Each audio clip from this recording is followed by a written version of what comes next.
Welcome to Living Well with Ann Beal. Our show is a health show, a lifestyle show, and an empowerment show rolled into one. Get ready to hear some stories of success, healthy living tips, and suggestions to get motivated and live your best life. Now, here is your host, Ann Beal. Hi, welcome to the show today. This is the July 4th show, and we wanted to talk to you about why we celebrate the 4th of July. So I know everyone's getting excited about the weekend, having some time off, going to the lake, barbecuing, spending time with their family, playing ball. What do you think of? We have Dr. Slaughter joining us today. Good morning, everybody. Good to be with you today. When you think of the 4th of July, what do you think of? Well, the first thing that comes to mind is fireworks, and getting to see a beautiful display of fireworks. But I also believe that family is an important thing for me too, as we rally together on the 4th of July. 4th of July has become one of my favorite holidays. We were talking about that earlier. Well, and one of the things that is so interesting is I've seen a lot of interviews this week of people who are going around the U.S., whatever city they're in, and they're interviewing people about the 4th of July and why we celebrate it.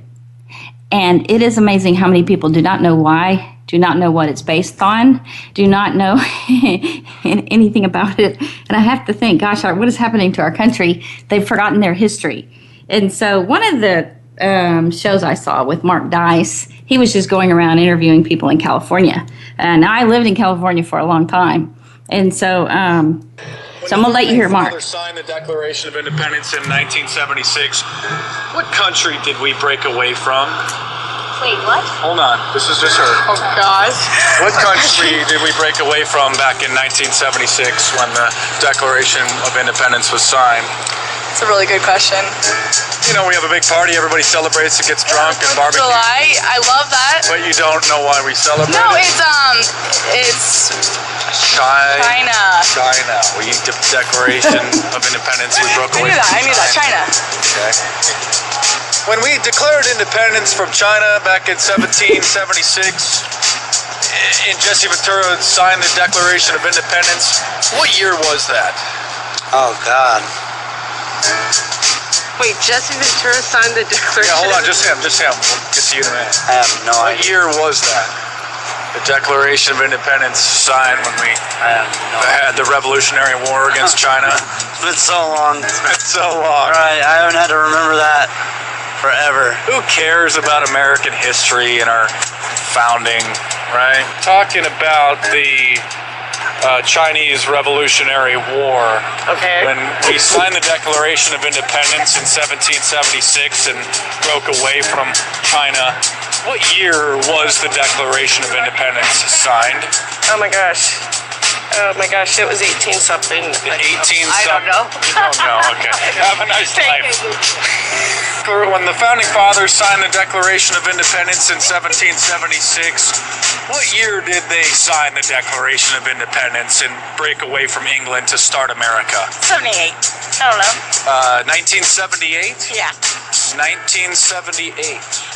When Jesse Ventura and Jack Lemmon and the other Founding Fathers signed the Declaration of Independence, what year was that?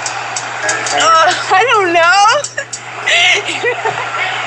Have a nice life. 1812. The Declaration of Independence was signed in 1762. 1762. Okay, zombie. Hey, what is it? What year was the Declaration of Independence signed by Jesse Ventura and Jack Lemmon? 1842. 1842. What date specifically? The day. November 2nd. Wait, what? November 2nd. What year was the Declaration of Independence signed? Just What? 1774? 1974. There you go, 1974. Okay, so I found that incredibly interesting. And there was more than one interview. People did this all week long, and they will continue the rest of the week, interviewing people to see what they know about the Founding Fathers, or if they even know why we celebrate the 4th of July. And so I didn't know how bad our country's gotten. And after seeing that, I thought, you know what? We need to talk about today why we are celebrating the 4th of July. We want you to celebrate it. It's such a great time for your family, and it's such a great time to celebrate the independence of the country. I had one lady tell me that it was celebrating being independent as a person. So that was interesting too. Independent as a woman, I heard as well.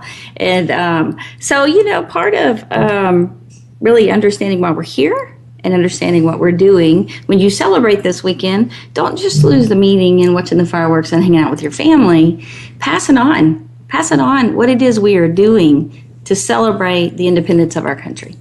Yeah, one of the things that comes to mind to me as we talk about this is just the fact that it had become a cliche, but it just seems that we take so much for granted here, in our country, in America.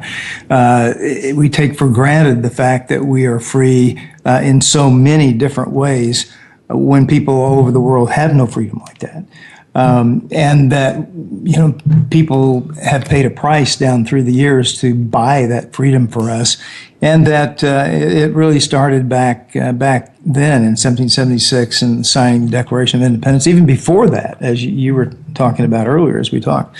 But, I'm at the place where I don't want to take it for granted anymore, and I've really enjoyed looking into and researching some things about the Revolutionary War period here in America, and it's become kind of a pastime for me to learn more about it. I'm so impressed with the people, the Americans, the colonists who fought that war and earned independence for us. Well, yes, and I really was going to try to get Jeff Meek on again to talk about the Revolutionary War, but to simplify it, I'd like to just simplify it if we narrow it down to the main things that our founding fathers, why they wanted to break free of Britain. Britain was tyrannical at the time. Mm-hmm. We were under Britain rule. And a lot of things that are happening today is interesting because it was happening then, but it was England, Great Britain, doing that to the colonies here. And the colonies here did not like it. And one of those was the pressure about religion. Now, back then, when we talk about that, separation of church and state was actually flipped. It was our founding fathers wanted to be free from the pressure and the force to worship and become members of the Anglican Church. Right. Because the Great Britain saw it as if you were English, then you were Anglican. It's kind of like if you're American, then you're a Christian. Well, the difference is that what Great Britain would force it on you. So the government was forcing a certain religion and had a state religion, a government religion, which was the Anglican religion. And the people didn't have a choice. And so what our founding fathers wanted was freedom from the government, the state, forcing a religion on you. So it was freedom from that, not freedom from the state forcing religion on you versus the other way around. Forcing a state government one religion that you had to abide by. Yeah, and when we talk about separation of church and state, that's exactly what it was, what that fight was about in the early days. It's become something else as people have perverted it today and corrupted it. It really has to do with the government not being able to tell you how to worship. Right. And you're exactly right. I mean, Anglicanism was that was the state church in England, and so people, when Europeans came over here, Englishmen came over here, they were expected to remain Anglican, and that was not necessarily the case over here. And especially since the Puritans left, so many people left because of that. Right. And so they came over here because they could worship in any way that they wanted. Yeah, there was a strong draw, to be able to worship how they felt like they wanted to, they needed to, their connection with God, and so. That's originally what brought people here. That, and there were a couple of other things, but that was the main thing. People sought refuge away from here that. and started the colonies for that purpose. And then the British came here and wanted to continue to force Anglicanism on people. In fact, they were sending over like 20,000 soldiers to enforce that at one point. Yeah, I mean, and there were some 18,000 Hessian mercenaries even who came here, much less the British troops, right? Germans. Germans. And so it's interesting before break, when we go to break, because what's happening now is the government, the media, it's pressuring people, taking away freedom of religion, taking away your freedom to worship in the way you want. Instead, if one person in a group of 10,000 doesn't like what you're worshiping, then the state makes you stop and they say take it inside, but you can't practice your religion. It's getting more and more to the point where practicing your religion and your faith being protected, whatever that is not being protected as much anymore. And so people are forgetting why we came over here. And the fact that it's been flipped, freedom from state religion is being flipped to freedom from any religion, freedom from individual at all, anyone around you practicing a religion. So it was before you can practice it, whatever you believe. Now it's, no, you can't if you don't agree with us. And that's getting back to what the Britons were doing. And so part of it is just to really understand why we broke free and what we're celebrating this weekend. So we wanted to fill you in. Mark Dice, when he was interviewing people, it was so clear that they had no idea what they're doing. And if you lose your history, you really lose your independence, because everything we've done as a country to get free, we are forgetting. So we're starting to repeat the past, and we're becoming more like Great Britain was then over the time. Would you agree? Yeah, I think so. I think there are aspects of tyranny that we suffer today, and here in America, and there is a reminder about how it was like when the colonists started the country here, and the tyranny of Great Britain has become, in a sense, kind of a local tyranny now again. In many ways, our freedoms are being set aside. They're being destroyed. We're being told what to do and coerced in numerous ways. Yes. And so part of it is when we get back from break, I'm going to play you another interview where they're interviewing people. It is so funny. And it's funny, but it's in a lot of ways it's sad. But it's tragic. It's tragic. And Mark Dice started being goofy, about Jesse Ventura or whatever. And people didn't blink an eye when he was saying that stuff, and Jack Lemmon and, 1978, which was not that long ago. And so, it was tragic, because if you understand that if you don't know history, you repeat it, that's pretty scary. And so we want you to know so you can have a wonderful time with your family and pass on the history of this country. And so when we come back, we will play you a new interview.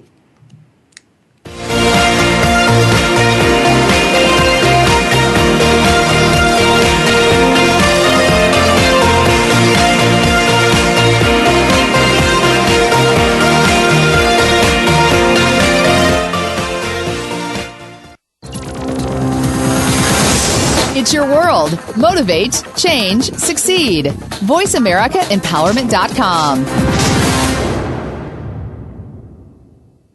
Most married men experience frustration because there are things they want from their wives but don't know how to get them. Nothing seems to work. Desires are unfulfilled, fantasies unrealized, and relationships become stagnant. Men are desperate today for a richer, deeper, more satisfying, and intimate marriage. Dr. Jim Slaughter teaches men how to have the passionate, fulfilling marriage they've always wanted. Call 817-991-4964 or email jslaughterphd@yahoo.com to begin transforming your marriage into what you want it to be. It's time to access your magic. Tune in each week to Living in the Magic of Possibilities with your host, Glenise Hughes. Our topics cover finances, personal health, business, relationships, mediumship, and so much more. If you want to access all that is possible in your life, listen to Glenise and her expert guests who've turned the impossible into the possible. Living in the Magic of Possibilities is heard live every Thursday at 3 p.m. Pacific Time, 6 p.m. Eastern Time on the Voice America Empowerment Channel. Build your better business. Achieve that goal. Make good on that resolution. The Voice America Empowerment Channel. It's your world. Motivate, change, succeed.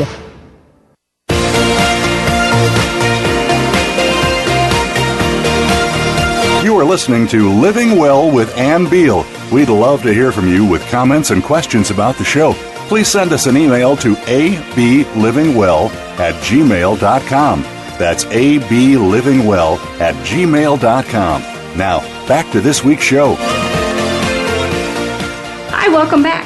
We're going to play one more interview of Mark Dice interviewing people about 4th of July. July 4th, 1776, we declared independence from England. Yeah. What date did they sign the Declaration of Independence? The date? I don't know. What was that? That was like 19 something? Like 1914, 1912, 1876? I don't know. I bet you don't. No, do you? Are you intoxicated? No, well, We everyone. need a 5150 on you? I mean, really, yeah, go ahead if you guys want. We need a 5150 on this 5150. crackpot here. Hey, well, Have a nice day. We're talking about the Declaration of Independence when we sort of declared independence from Mexico. You're Mexican. Are you going to be celebrating the Independence Day, 4th of July, despite those differences? Well, usually we celebrate anything that has to do with anything to drink, pretty much. Okay. So even though like your people and my people, battled each other in the Revolutionary War, we could come together and celebrate the 4th of July together. Yeah, it's like people do that in Cinco de Mayo too. Like the white folks are. Yeah. It's an excuse for us to get drunk too. yeah, pretty much. Hey, Mexicans, yay, Cinco de Mayo, let's get wasted. And usually it's them that are wearing the sombreros and stuff. Oh, like that's that. right. Okay, thanks, bro. All right, no problem. You're Mexican. Do you celebrate the 4th of July even though we declared our independence from Mexico in 1776? Well, I was born in the United States, so I'm Mexican parents, but I'm an American. But we celebrate the 4th of July. But so you don't see any conflict of interest No. because you're Mexican and we declared independence from Mexico? Not at all. There's no. You like both sides, even though we declared independence from Mexico. I think that was wonderful that we declared independence. That was wonderful. We declared independence from Mexico. Yeah. And just we can be neighbors now, though. We can be friendly neighbors, even though Absolutely. the Declaration of Independence declared independence from our Mexican neighbors. We can still be friends, neighborly. What country did America declare independence from? Independence. What country? Independence from England. From England, correct. Here we have a German citizen, a tourist, who knows more about the 4th of July than many Americans. That was incredible. Okay, the German tourist knew that. He was also older, because we find that older people usually know. Yeah, because that part of history and all American history is so much part of what that generation learned. We were taught that. We were taught that. And they're not really taught that now. No, they pick, the textbooks today really don't emphasize the birth of America like they used to. They don't go back very far at all. Honestly, there's like in the 1940s. I mean, they don't seem to go very far back. And some students in high school will tell me they, studied the Civil War. They usually go back to the Civil War and World War II. But do they go back farther than that? Often not. And so the Founding Fathers, they hear about some of the weaknesses of the Founding Fathers at times. some of them had slaves, or they started universities. I had somebody that knew that. They knew that Thomas Jefferson started a university. Okay. But they thought Thomas Jefferson was French when they were telling me about it, and he wasn't French. No. He just went to France. And so we were talking about the freedom from religion, that people think today it's freedom from religion, but it isn't that. It's freedom from government establishing a state religion and pressuring us to where we can't choose. It is not the choice of religion. And then the other thing was taxation. Yeah, taxation was awful in the days of the American Revolution. That was one of the primary reasons they wanted to get out from under British rule. Everything was taxed, and that without representation. And so the colonists couldn't even they didn't even have a voice on the kinds of tax or the amount of tax that they had to pay. When you say, because Thomas Jefferson, one of his most common things he said was, taxation without representation is not right. Right. And so what he meant is they didn't have a voice in the British Parliament at all. And so when you're taxed, you usually are a part of the government, you pay taxes, but you also have a say about where those taxes go, what they're used for, and you vote and get to do all those kinds of things. Right. And I mean, one that's close to home is like a school tax. We vote whether or not to add a certain amount of money to school taxes, that become a part of the taxes we pay. They were not allowed to do that. And not only that, but they were refused the right to buy colonial goods. They had to buy British goods.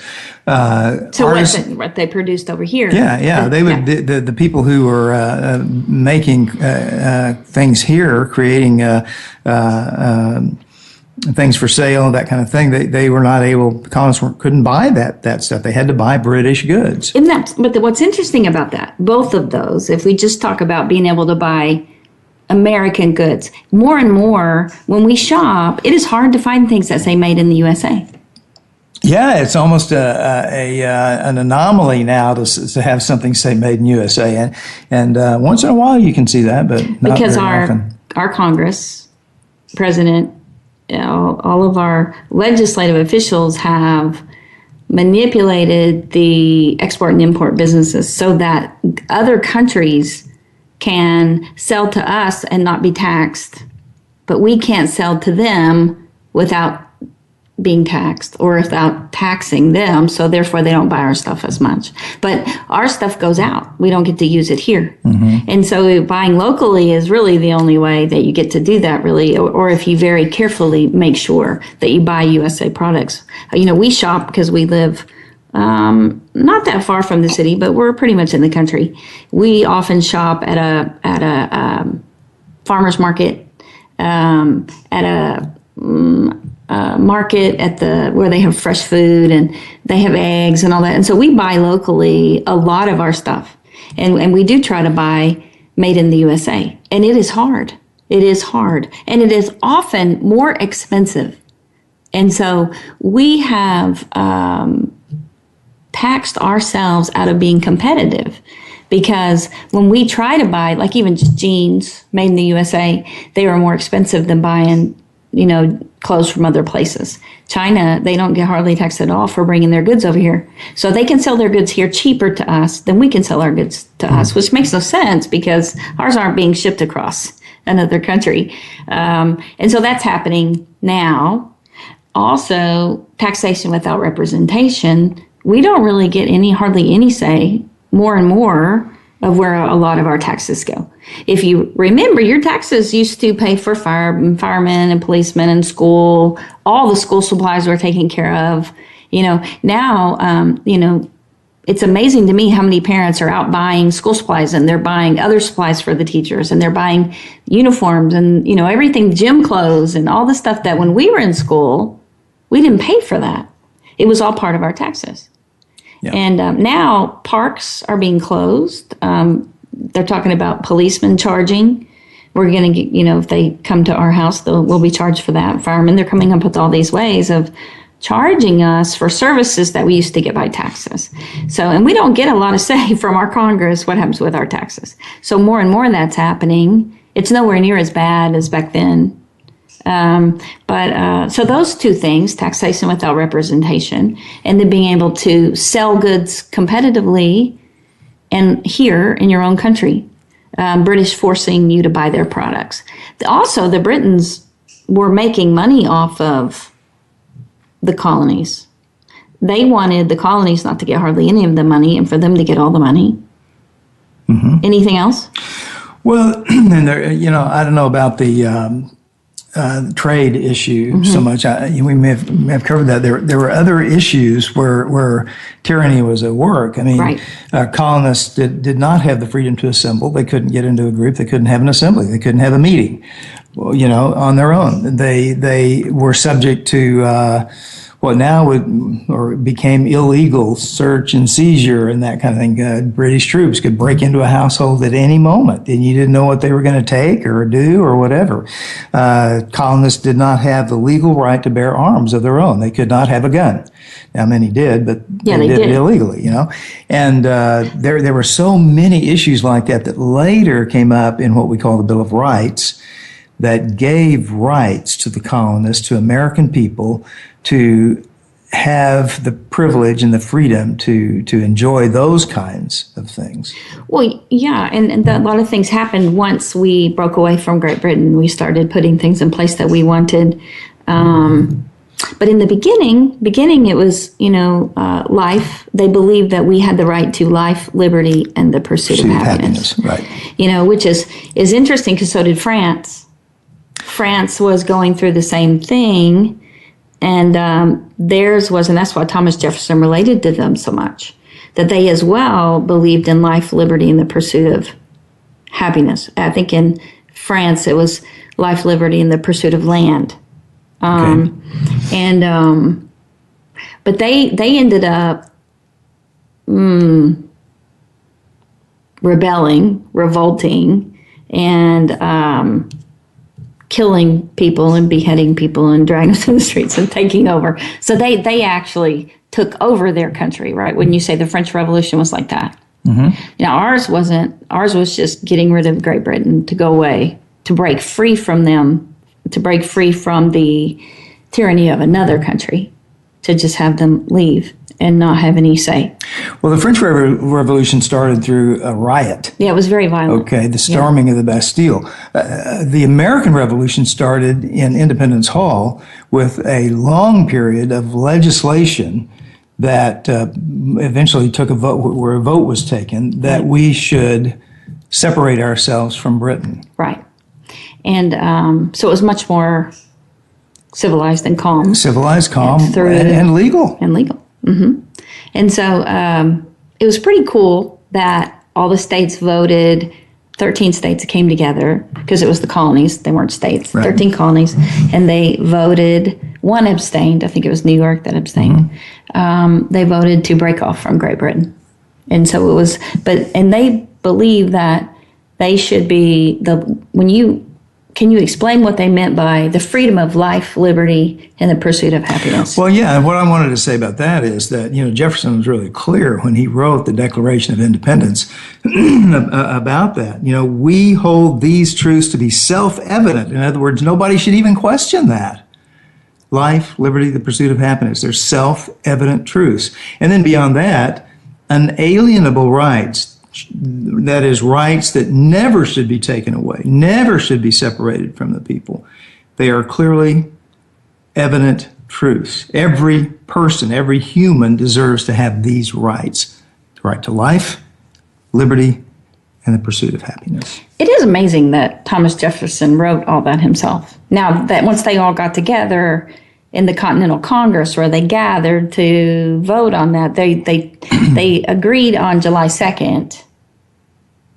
And then it took 2 more days to tweak it as far as the wording. They changed the wording, right? They changed the wording, which Thomas Jefferson was like, why you need to change it? It's perfect. But he had taken the ideas, though, from John Locke and a lot of different things. So he didn't come up with all the ideas, but he did. He was an incredible writer, and he put them all on paper.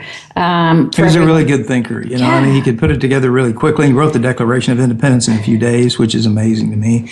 And, he was the man for the job. And the Declaration of Independence is a lot of people do not have copies of that. We have a copy of that.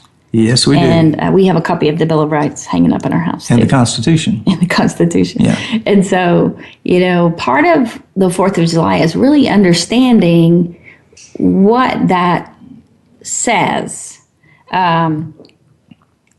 Most people, they're hearing me say life, liberty, and the pursuit of happiness. They're like, okay, well, what would you think pursuit of happiness is? I would think it would have to do with directing your life the direction that you wanted to go, with the choice of a career, the choice of the form of religion that you chose to be involved in. It would be those kinds of things. Also, I think there's a kind of, an inherent sort of lifestyle where I don't have to worry about someone breaking down my door and taking away my children or taking away my spouse.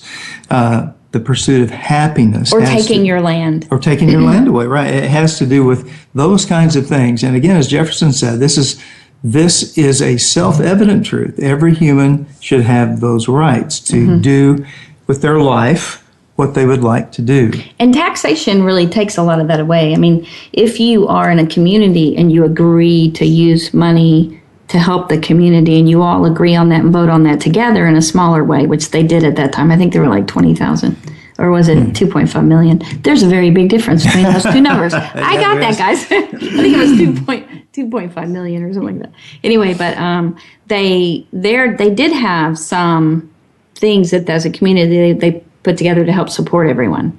But what they didn't do is, when they say life, liberty, and pursuit of happiness, liberty is the freedom. Right. Life is freedom as well, to live and not be killed. And pursuit of happiness, they took it a lot. Like France, it was to own land. And and Jefferson wrote it, and it got reworded quite a bit because they were worried about slaves having land. And, some of them in the South or wherever they were, I think a couple of states didn't like that. So they reworded it. But basically it's to be able to have your own place, have your own land, to be able to do that, to be able to work, to make money, or to barter, to eventually own your own land. And that is how you became more successful.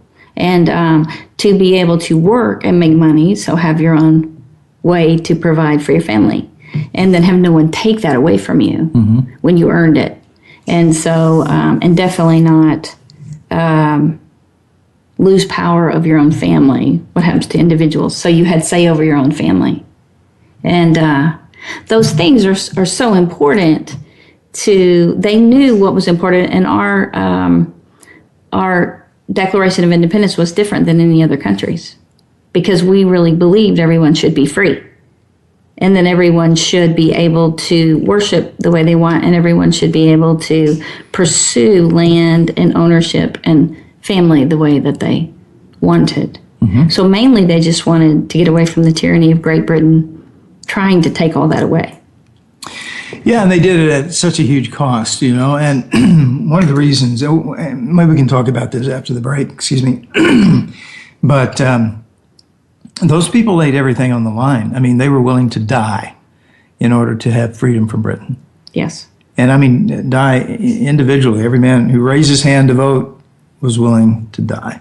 Which is why once they declared independence and they became free after the American Revolution and everything, and then people tried to, because George Washington was so incredible, people tried to make him make him king. They said, you should be our king.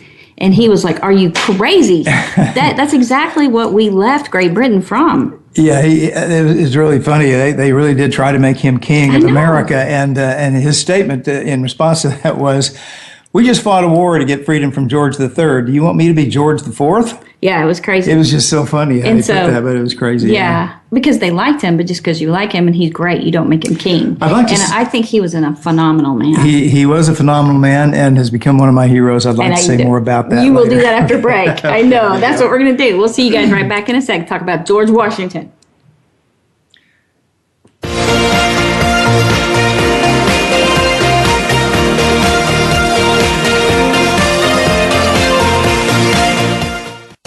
us on Twitter for more great ideas at Voice America Empowerment. What makes you the best you can be? Is it money? Is it success? Maybe it's love, a good career, home, and family. Could it be a bit of all of these things? Be the best you can be with Dr. Linda Sanicola, along with her featured guests, will bring you the tools that could be the answer to the questions you've been asking. You'll get to the root of some of the problems that have been keeping you from being the best you can be and tackle them head on. Listen every Wednesday at 9 a.m. Pacific Time, noon Eastern Time on the Voice America Empowerment Channel. Most married men experience frustration because there are things they want from their wives but don't know how to get them. Nothing seems to work. Desires are unfulfilled, fantasies unrealized, and relationships become stagnant. Men are desperate today for a richer, deeper, more satisfying, and intimate marriage. Dr. Jim Slaughter teaches men how to have the passionate, fulfilling marriage they've always wanted. Call 817-991-4964 or email jslaughterphd@yahoo.com to begin transforming your marriage into what you want it to be. We're on Facebook along with some of the greatest minds of the world, and that includes you. Visit us on Facebook at Voice America Empowerment.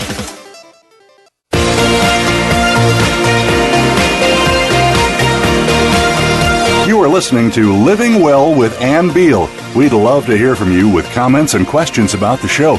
Please send us an email to ablivingwell@gmail.com. That's ablivingwell@gmail.com. Now, back to this week's show. Hi, welcome back. We are talking about the 4th of July and why we celebrate. And right before break, we were talking about George Washington. And Jim loves George Washington, and we all admire him immensely. When we were talking before break about how once we won the American Revolution and separated off from Great Britain and declared our independence, people started trying to make him, George Washington, king. And he said, no, we just left Great Britain. We just got away from kings, and we don't need another one. Right. And so that was very admirable. I mean, I really think that a lot of people with that power and fame would have trouble not getting corrupted through that. Yeah. And George Washington said no, no, no many times to many things. Even running again for president, being the president again. He felt like he should step down and others should take over. And so he was a very admirable man. So I'll let you say from there, Jim. Well, thank you. The thing that I was considering as we were talking about this was how now the Independence Day, the 4th of July, brings to my mind, after I've done a lot of reading and just study about it, is the sense of values that it brings. There are so many virtues that come along with the philosophy of the 4th of July, Independence Day, and why we fought a revolutionary war, why we fought a revolution in order to gain what we have. And a few years ago, I wrote a piece in a newsletter that I wanted to refer to, and you said I could even read a little bit of it here. Yeah, I'd like to, about Washington, and it has to do with values. And here's what I wrote. Independence Day celebration demands our consideration of the values which drove the spirit of freedom in the days of the Revolution. It would be hard to imagine a single revolutionary figure who fleshed out more American revolutionary values than George Washington, the commander-in-chief of the Continental Army. Washington was a heroic figure, larger than life. He was taller than most men of his day, stood out in a crowd, dressed impeccably, even in the heat of battle. American soldiers wanted to dress like him and be like him. His bravery and leadership in the face of enemy fire made him a legend. In one battle, he had 2 horses shot out from under him, and when the smoke cleared, counted multiple bullet holes in his coat and in his hat. A rumor circulated among the British Army that he couldn't be killed. Washington spent many of his adult years as a soldier, but he was equally a Virginia farmer who loved peace and beauty and his family.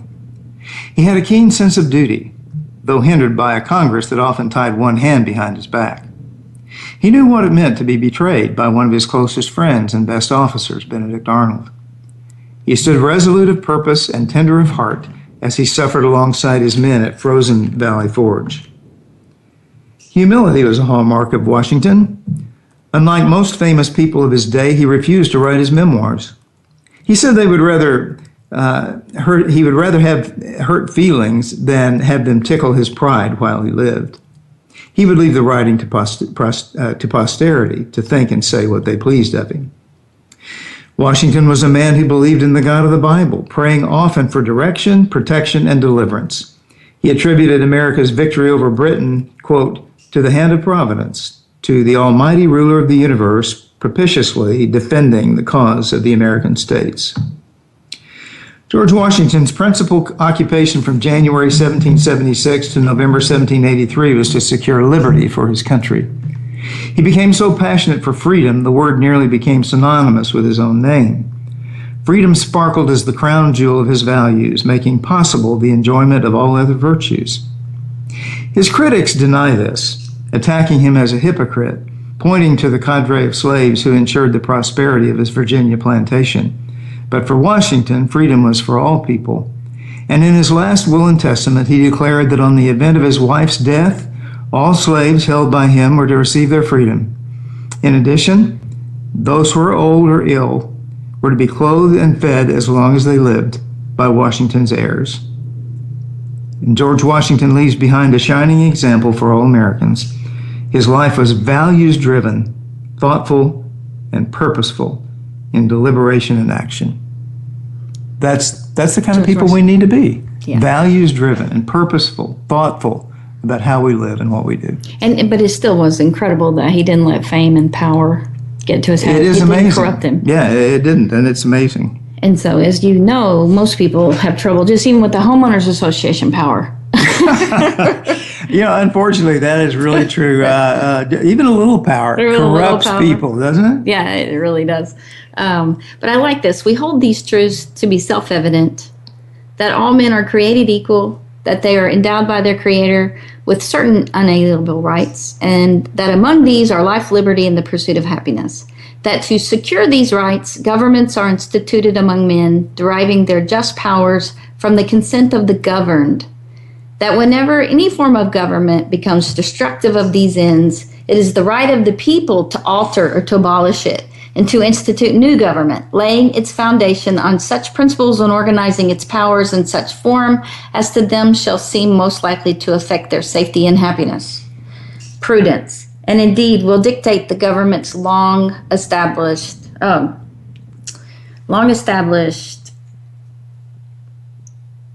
should not be changed for the light and transient causes.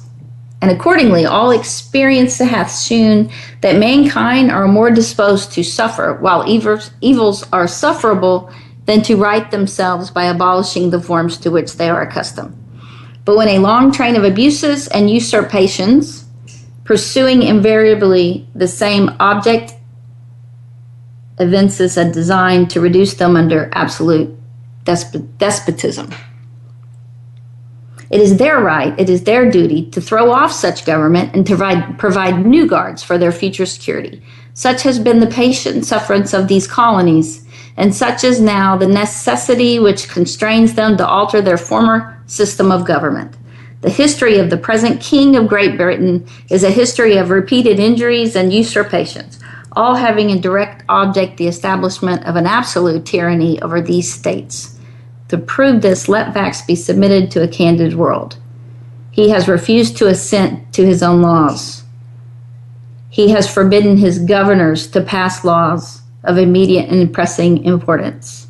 He has refused to pass other laws for the accommodation of large districts of people, ignoring what his laws have been set. He has called together legislative bodies of places unusual, uncomfortable, and distant from the depository of their public records. He has dissolved representative houses repeatedly. He has dissolved the courts. He has refused for a long time after such dissolutions to cause others to be elected, meaning he started manipulating elections. Mm-hmm. He has endeavored to prevent the population of states and obstructing laws. And when you look at it, so much of what the king had done was obstruct laws. He didn't follow the rules. He didn't follow his own laws. Everything was for his own good and became very corrupt. Yeah, lots of executive order there. Yes, lots of executive order. And he has effected to render the military independent of the superior to the civil powers and become under his own power. So, so much of it, when you read through the Declaration of Independence, and even the preparations that they put together of Continental Congress, you see why they did what they did, for our own safety, to be free of the English laws and the English tyranny, so that we could become a better country, and just really create our own system based on what they learned, to never ever let that happen again. And our laws were in place, and our government was in place to prevent that. And you see so much of the three branches of government. I don't know, when you were a kid, you probably didn't have the school rock videos when you were a kid that said, they had the talking Constitution rolled up and the Bill of Rights, and they talked to each other, and they were like, Constitution, Constitution. And it talked about the three branches of government and how they did a bill and all that kind of stuff.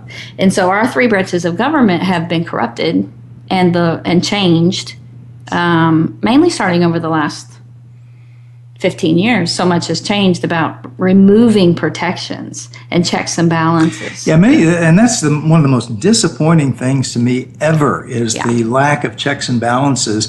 That one segment of government could check another segment of government so that no one was allowed to transgress the law and do wrong things. That was built into our country in the earliest stages of the Constitution. Now it seems like those checks and balances aren't quite there as much. Well, part of it is they've been removed. I mean, things that they've done, they combined the FBI and the CIA. I mean, a lot of things that they did that were protections. Mm-hmm. And even Congress themselves turned over a lot of their protection to protect their branch of government from the president. They have, in fact, lately he's been asking them to give him their powers. And they have, over the last 4 years, given him an awful lot of power that they had. So they removed a lot of the protections between Congress and the president. And then, of course, the Supreme Court with the manipulation of the court and just pressure. Even the court's gotten pretty corrupted, and that's really shown lately over the last few days. Yeah, I don't think Thomas Jefferson would recognize America today. I think he would think it's a different country. Well, in a lot of ways, he would, though. There's still a lot of really good things. And I don't want to say that there isn't, but because I believe that all that can be stopped if we don't keep going off the cliff. I really do. I have hope for America. That a lot of that can be stopped if we can. I think a lot of people have just kind of given up on Congress and the president, and they just don't believe until they can get him out or whatever. I think they've given up hope that way and just try not to talk about it or think about it and go about enjoying, especially this weekend, the 4th of July. Just have a really good time, have wonderful fireworks, and try not to think about all the political junk out there, because it's very disappointing when you elect people and they end up, what they say they'll do, they end up turning around and do the opposite. And the betrayal of politicians is, I think that we've had this trouble in our country off and on with politicians, but it's bad now. People will say one thing and do the total opposite. And so that's why I think it's important that people know what the Declaration of Independence says.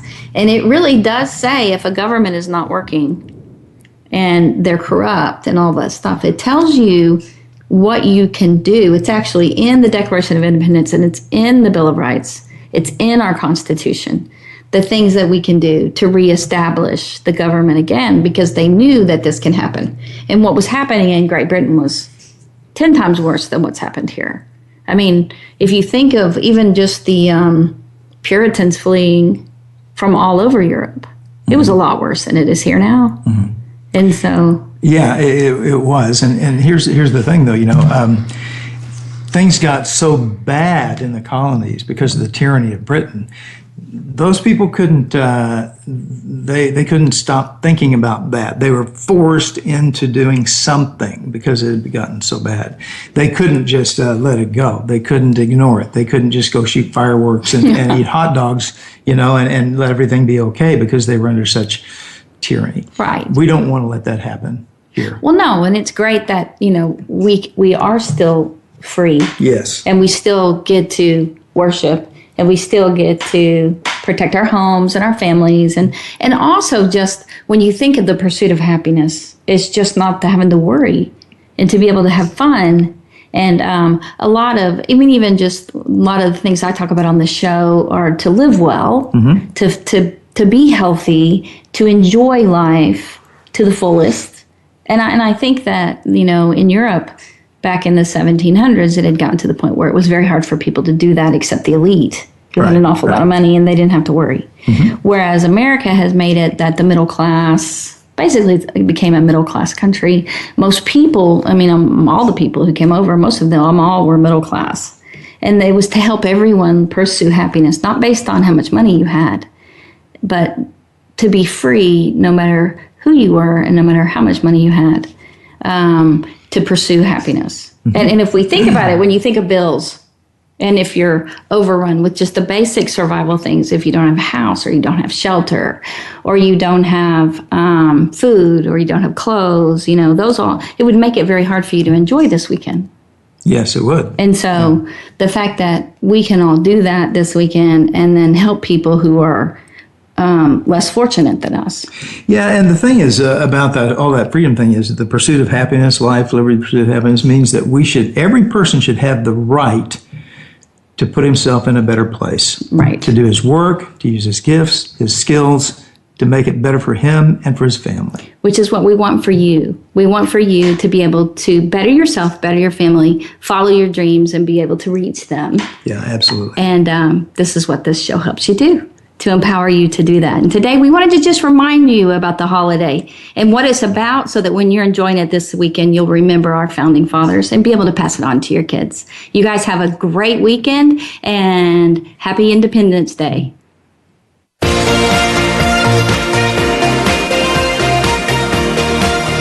Thank you again for joining us. Living Well with Ann Beal airs live every Wednesday morning at 7 a.m. Pacific Time, 10 a.m. Eastern Time on the Voice America Empowerment Channel. We can't wait to see you again next week.